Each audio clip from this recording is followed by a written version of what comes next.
The Terrapins escape from the wolves. The possum and the terrapin went out together to hunt persimmons, and found a tree full of ripe fruit. The possum climbed it and was throwing down the persimmons to the terrapin when a wolf came up and began to snap at the persimmons as they fell, before the terrapin could reach them. The possum waited his chance, and at last managed to throw down a large one, some say a bone which he carried with him, so that it lodged in the wolf's throat as he jumped up at it and choked him to death.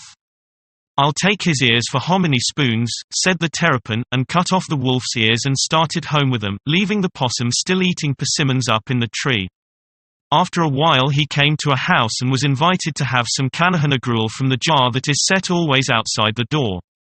He sat down beside the jar and dipped up the gruel with one of the wolf's ears for a spoon.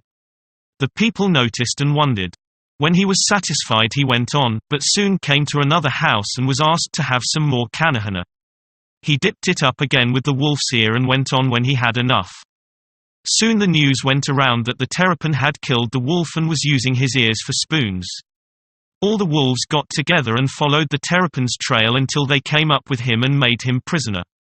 Then they held a council to decide what to do with him, and agreed to boil him in a clay pot.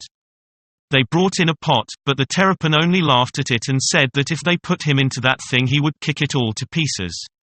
They said they would burn him in the fire, but the terrapin laughed again and said he would put it out. Then they decided to throw him into the deepest hole in the river and drown him. The terrapin begged and prayed them not to do that, but they paid no attention, and dragged him over to the river and threw him in. That was just what the terrapin had been waiting for all the time, and he dived under the water and came up on the other side and got away. Some say that when he was thrown into the river he struck against a rock, which broke his back in a dozen places. He sang a medicine song. Guadewu, Guadewu, I have sewed myself together, I have sewed myself together. And the pieces came together, but the scars remain on his shell to this day.